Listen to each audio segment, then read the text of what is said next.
Universal Pictures R-rated comedy Strays is the presenting sponsor of the Lost Hans and Franz movie, a special Conan O'Brien Needs a Friend miniseries. Stick around later in the episode to hear more about what we thought of the movie. Check out Strays in theaters August 18th.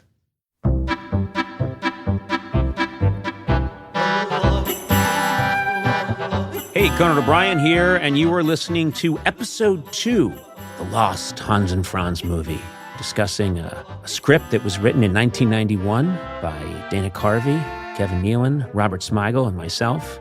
It was our dream to bring Hans and Franz to the big screen as a musical. We wrote the script, and here we are after all these years bringing it to life. We all know that this is going to lead to the movie actually being made. So I'm clearing my schedule for the summer. For a budget of $100,000. It'll be on streaming. You'll see. It's going to be great. You know, in the last episode, we talked a little bit about how Hans and Franz came to be. And I think this is important before we start reading the next parts of the script. Kevin, it all began with you seeing Arnold Schwarzenegger doing an interview, and you were kind of enjoyed doing his voice. You called Dana, the two of you were out on the road together with Dennis Miller. Hey, cha-cha. And you were, looks like Conesy Won'sy gave me a pluggy-wuggy. You two were on the road together. And you started doing these two guys, but you didn't quite see how it could be a character yet. And then, Dana, you said there was a point where there was an important revelation. We played with it. We had the core, I think, that they would maybe be the cousins and maybe... Of Schwarzenegger. Of Arnold and worship Arnold. We had that. Distant cousins. But we were trying to think of the characters, like, what would they be? And we were going around with, like, are they actually going to lift weights? Like, are they going to show that they're strong? And we were probably thought not, but what would they do? So I'm talking with Kevin. And first we were just on the phone doing it. We want to pump you up. We thought, okay, let's do that. And then Kevin, we were just riffing around like this and that. And then Kevin said, I'll never forget it because it tilted the whole thing. And if you don't believe we're properly pumped up, once we got defensive, then we laughed for 2 hours on the phone. If you doubt me in any way, and they would never lift weights. So I think in the first... The first they never demonstrated their strength. There's just no strength. berated the audience. All they did, the paranoid, delusional, sadistic, aggressive toward imaginary enemies, and that was their whole thing. That's why I don't think the first one or two really scored. The first one is unbelievably funny. If you watch it now. But the audience got hooked it harder as it went along. Of course. Yeah. Well, that's almost every character, right? The first Wayne's World wasn't a giant hit either. I guess it was just how abstract it was. They're never going to show any. Like we did the first one, we set it up, and they got it okay. It was the last sketch of the show. Yeah. And then we didn't do it for a couple weeks. I said, Dana, we should do another one of those and see if, and then we put it out there, and it was like, it was like, bedlam. People loved it, Eventually, we had the whole crowd going, we want to pump, and then the whole 8H. Yes. We go, yeah. You know what I used to love about... We start counting money backstage. I think more so back then, that era of SNL, everybody was always on the hunt for a catchphrase. And I remember very clearly, and there was some... pump you up. I could see you guys thinking, what's the catchphrase going to be? Right. Yeah, everything gets wound down into, we want to pump you up we want to pump you up. We had to stop because I was going to It's like a chef with a reduction. You keep cooking it until it just becomes this syrup. It's like the Bush thing. Not going to do it. Not going to do it. Yeah. Well, we watched you do the whole arc of George Bush was you starting out saying, not gonna do it. And then over time it became la da. Like, oh, ga. He's had a horrible stroke. Yeah. It went like this. Not got that, got to go. Combining two catchphrases. It's a living. What can I tell you, folks? It's a living. Hey, I'm waking here. So we're going to get back into it now. As you last remember, Hans and Franz, they lose their job at their cable television show because they referred to Dr. Martin Luther King as being flabby. They're fired. They ride out on tandem bikes and they get to Hollywood. They're hoping to meet their cousin Arnold. So we take you now. Let's get Arnold in here. Let's get Arnold in here. Yeah. We need it. Let's get him in here. Okay. Let's get to work. This is. Let's here we go. Let's do this. Reduced to eating letters of the Hollywood sign for sustenance. Penniless Hans and Franz have no luck finding their cousin in Los Angeles until they are arrested for tackling Arnold at one of his movie premieres. Arnold bails them out of jail and allows them to crash at his house. Meanwhile, Rolf continues to kidnap girly men. Exterior Arnold's house day. A huge sprawling estate. Arnold's Humvees drive past two large flexed metal arms which serve as the gate. Interior Arnold's foyer moments later. A very pumped manservant takes everyone's bag as they enter. Thanks, Benny. Make yourselves comfortable, fellas. The house is decorated with large sculptures of individual muscles. Wow. Great place. Yeah, it's good for now. As they follow Arnold into the living room, they cross a staircase made up of 15 connecting stairmasters, ascending to the next level. The living room furniture is also shaped like different muscles. This room's where I like to unwind. Yeah, Arnold, before we forget, we got some stuff for you from back home. They pull some junk out of a knapsack. We brought you your mail. Hans hands Arnold some old junk mail. Yeah, thanks. And also, he pulls a beat-up, dirty sausage out of his knapsack. Your favorite sausage, which Grandmama cooked for you. That's nice. Thanks, guys. Arnold reaches over and opens a cabinet. A digital monitor reads out 14 calories burned. Arnold pulls out a cigar and lights it. Let me show you the rest of the place. Arnold gets up. Hans and Franz trail him. Sure, love to. Arnold, can I use the bathroom, please? Sure. Go down to the bicep, make a left at the buttock. Thanks. Hans continues to follow Arnold. Here, come with me. Arnold's backyard, moments later, they cross the swimming pool, a narrow lap pool that stretches a mile into the horizon. There is a yacht in the deep end. Pool. Nice. Yeah, that was good. Yes, I like beautiful. it. It's a beautiful pool. Yeah, They continue to follow Arnold elsewhere. He leads them through a secret passageway, a giant buttocks that separates and opens like a door. Arnold's basement moments later. It is a complex underground nerve center, not unlike the war room in Dr. Strangelove. Here's where it all happens, fellas. I make every career move in this room. A team of advisors is studying a giant tabletop chart, pushing around a small cardboard cutout heads of Sylvester Stallone, Chuck Norris, Jean-Claude Van Damme, Kevin Costner, etc. Hans and Franz are very impressed. Show business is like a war. You must always anticipate the enemy's next move. Arnold turns to Howard, an agent in an Italian suit. How's it looking for the Pride of the Yankees remake? Costner met with them today. Blow him out. I was meant to play Lou Gehrig. Come. Arnold turns and leads Hans and Franz to another wing where scientists in lab coats are studying x-rays, muscles, and skeletal charts. Who are these people, Arnold? Muscle research. You can't forget pumpitude. It's my bread and butter. A scientist approaches Arnold. Any new exercises, Courtney? You know this little bump on the inside of your elbow? It's technically a ligament, but we think it can be made thicker with inverted curls. Good. Add it to my routine. Come over here, fellas. They walk over to a machine that resembles a sleek version of an old steam box. This machine removes all hair from your body so you're ready for competition. A hairy Italian bodybuilder in Speedo trunks steps into the machine, which makes whirling and buzzing sounds. Thanks, Franco. I want to give something back to the bodybuilding community. The machine stops. The Italian bodybuilder steps out, hairless from the neck down. He checks under his Speedo and gives a thumbs up. Arnold moves on to a private alcove. Here's my real pride and joy. He presses a button on the wall. A sliding door opens, revealing a gleaming rectangular metal box. For years, man has been poisoning his body with unsafe chemicals in his mad quest for bulk. Soon, the madness will end with my new, totally safe, anabolic bulk enhancer. Wow. And man will finally realize his dream to go from this... He refers to a photo of an enormous bodybuilder with bulging muscles. ...to this. He refers to a photo of the same bodybuilder doctored to look 3 times as muscular. It's a truly disgusting sight. Oh my God. Nice, unbelievable. So beautiful. The shiny muscles. Oh, I love it. Oh, let me touch. Yeah, it comes as a cracker.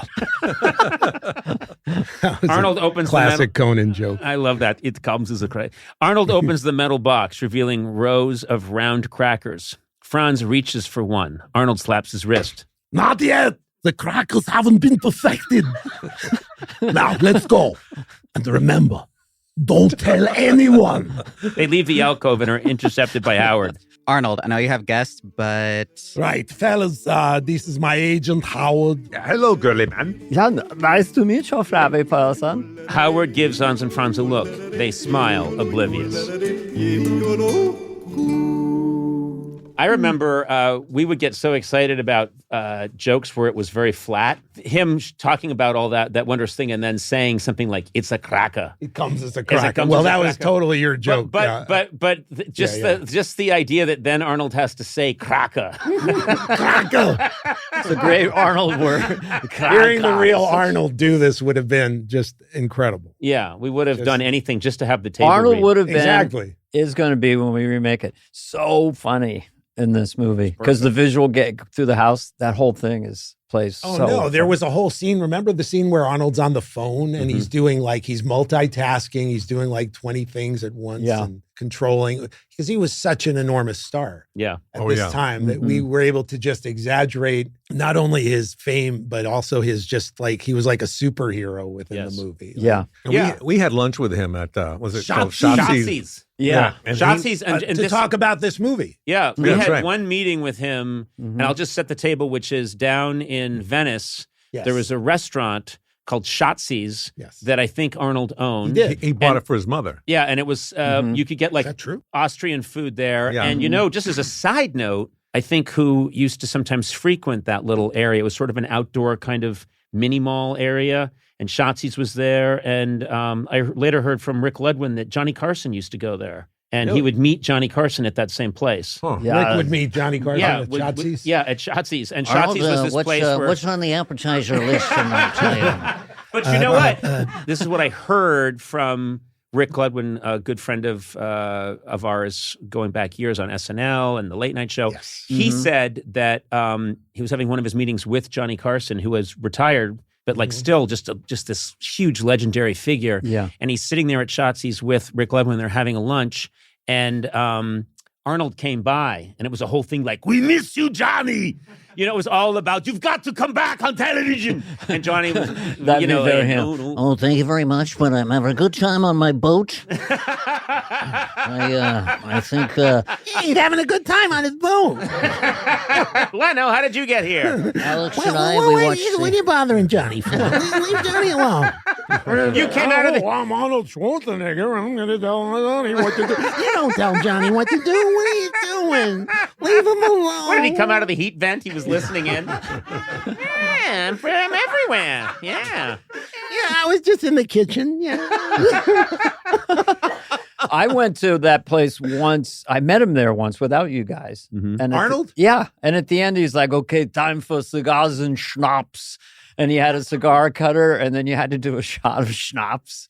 This was you do You have to do it. at the end of a meal. It's So like we had- exclamation time So we point. should talk about this because we did have a meeting with Schwarzenegger. Yes. We all went, and I Yes. remember there was some other people there too, obviously, some agents and... Normally, you'd have Austrian Parasites. friends around, like Yeah. big, burly, oh, blonde really? guys. Yeah, In this case, it was just agents and things. Yeah, like that. and I didn't remember having any interaction with them other than, "Hi, fellas." I mean, I think he So talked we to you sat guys. at a table. Yeah, we Yeah. sat at a table, Yeah, yeah. but I'm saying... Do you remember? I remember him I talking remember about the Junior. first thing he said. What? "You guys have gone crazy with the buttocks, giant buttocks opening and closing." I remember he went Oh, to so that he had part, read it. He had read it. or at least enough of it. But he mentioned that Once with he got buttocks. it, He was excited at that point, and then he was just telling us about his other projects. And I'm going to be I play a pregnant guy, and it's really touching and heartwarming, because I go through and I understand what women go through. And Comedy is because the man,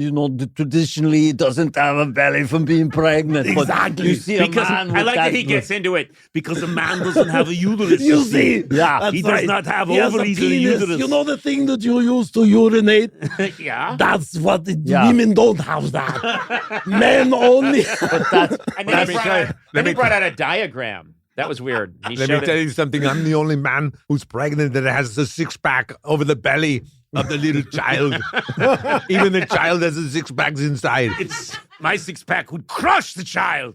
But Is there any chance Arnold, 3 months from now, is driving down the road listening to this? Sure. Yeah. Yeah, it's funny. Maybe we go back revisit it. My dream would just be for him to do a live reading with us and just do it for charity. That would be, Or for us. or for us, just for money. Or yes. would be great. Or we say it's for we charity. say it's for charity Yes. and then we pocket the money. Yeah, yeah. I've done that many times, and people rarely look into They it. don't know. There's don't no know. forensic audit. That's a lie. Steve Martin had a great joke. Steve Martin did a charity. He goes, "Congratulations, you've raised $500,000 minus my salary."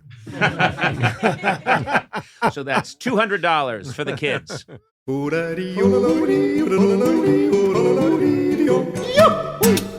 We mentioned earlier this special miniseries is sponsored by the new Universal Pictures movie Strays. We're very excited to have Strays as our sponsor. Now, Sona, I understand that you and Blake got an early screening of this movie. Tell me, what did you think? Oh, I loved it. Blake, Absolutely. It was awesome. I miss raunchy comedies. This is a fun raunchy comedy. It's really actually laugh Here's out what I was loud saying, 'cause I funny. saw the trailer, which looked funny. It's they're using live action dogs. Yes. Yes. And but with great comedy personalities doing the voices. Yeah, Will Ferrell plays the main dog. Yeah, then Jamie Reggie. Foxx Yeah, is great. Isla Fisher, who's really funny. Randall Park, who's and incredible. Randall Park, who's awesome. And they're like the four. They're the core dogs. And Will Forte is in the movie as Will Ferrell's owner. Yeah. And Will Forte is just a total douche. Such an Will asshole. Ferrell plays this character where he kind of is an innocent, like, oh my God, he loves me. But Yeah. like clearly Will Forte does not love his dog at all. And it Yeah. was, oh my God. It's also really smart. Some of my favorite jokes are like, at one point, one of the dogs goes to the other dogs, hey, you guys want to hear a knock knock joke? And they go, yeah. Yes. And she goes, knock knock, and they all start barking, Works. which is really good. And there's this whole thing about they want, like, the theory that Jamie Foxx's dog has about humans. They collect all the dog shit because they make it into chocolate, which is why they won't let dogs eat chocolate. Yes. It's really great. So yeah, Blay likes all the smart humor. I like all the poo-poo pee-pee jokes in it. And there's a lot of that, and it's really, This does really sound like funny. a movie. Well, it's not a kids movie. It is rated R. No, not a kid's Not a movie. kid's movie. It's great. But it is from the humans who brought you Cocaine Bear and 21 Jump Street. Yes. It's important to remember. Yeah, so that's great. I'll repeat again. The movie stars Will Ferrell, Jamie Foxx, Isla Fisher, and Randall Parks. Good cast. Check out Strays, only in theaters August 18th. These dogs don't give a sit. Yeah. Yeah. Oh, right. I get it. All right, we're going to go back to it now. And here we go.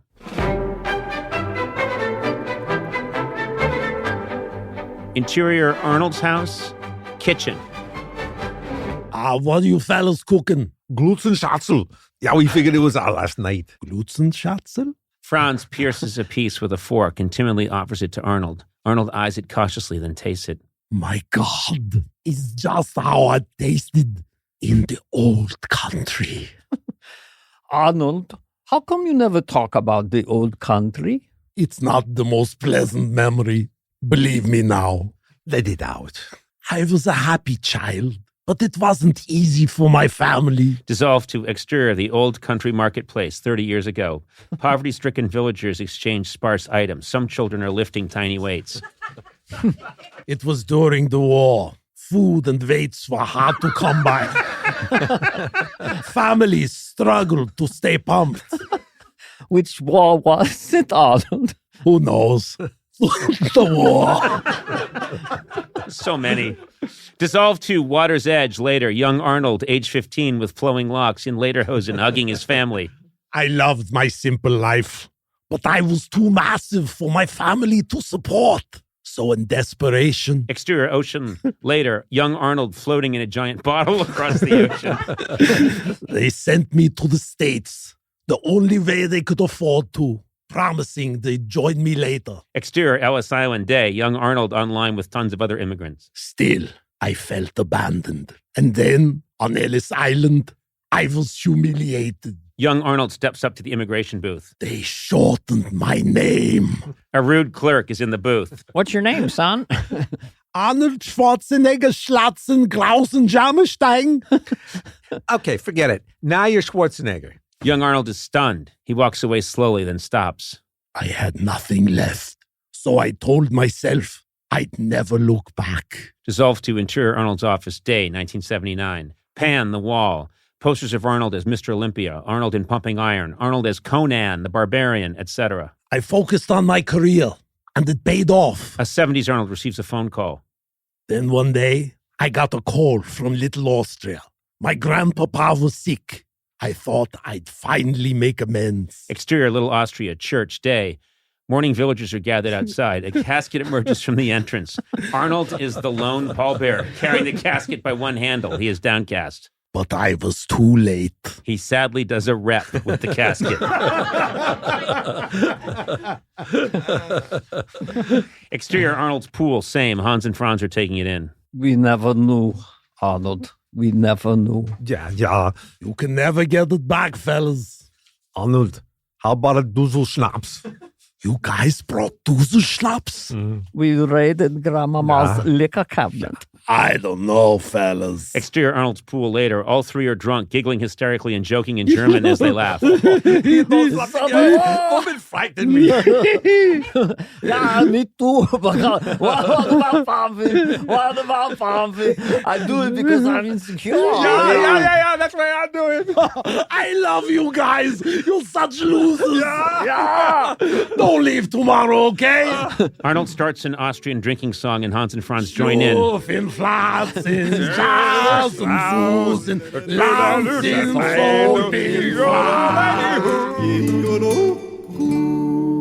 It's really fun to imagine the real Schwarzenegger doing all I know. that. But At what point do you want to talk about why the movie didn't get made? Well, one thing, I'll start the conversation with this, is that I was naive, personally, and found out later, maybe from the late, great Brad Gray, he's got like 10 things at all times. So, Right. he has multiple projects. Well, but yeah. I didn't really realize how, we were not necessarily on the top of the list, but we might have got made. But I was probably thinking more like maybe had 2 projects or 3. Well, what I like to it was do too is massive. I have like 5 projects lined up for myself. And what I do is it depends on, what I'm looking for. we're at not that talking point. about yard work, Kevin. Oh, I see. I thought you were. Is this one of your projects right now? No, it's raking leaves and shoveling. This doesn't driveways count as a mostly. project? Yeah. I'm screwed. Shit. Jesus. But in retrospect, isn't it?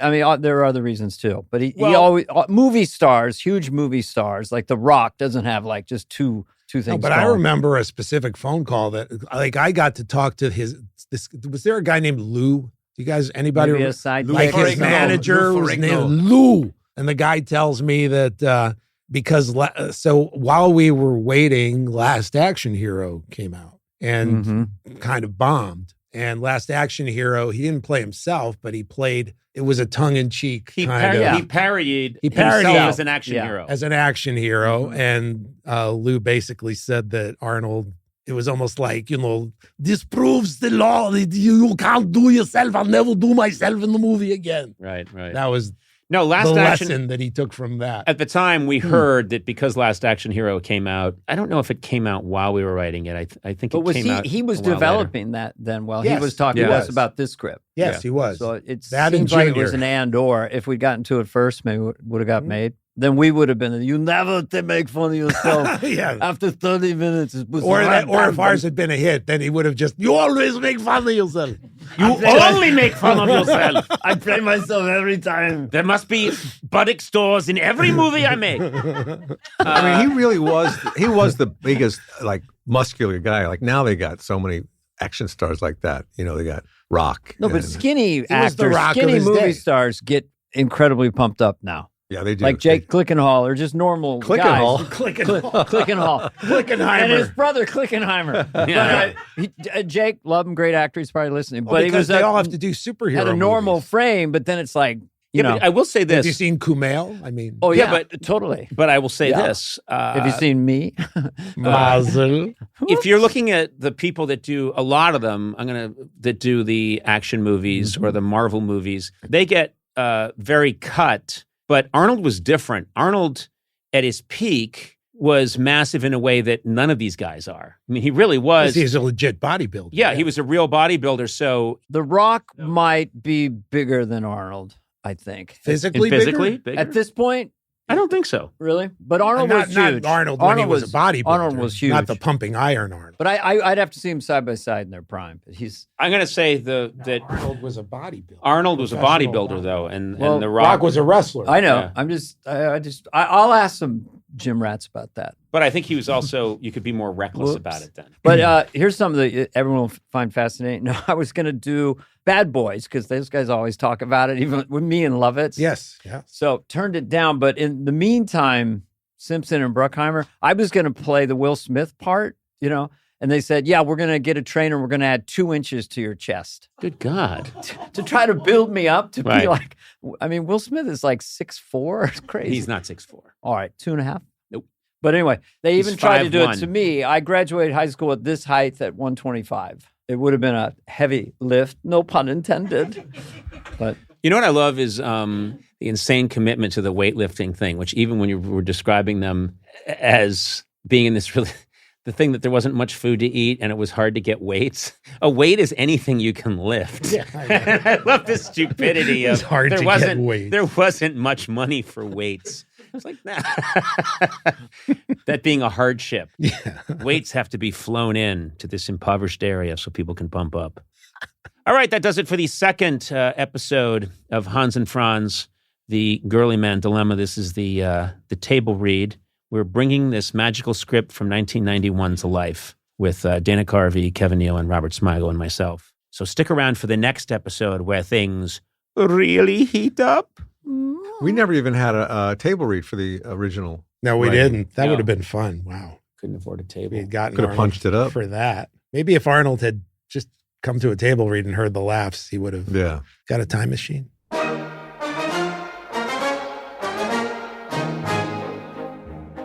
The Lost Hans and Franz movie.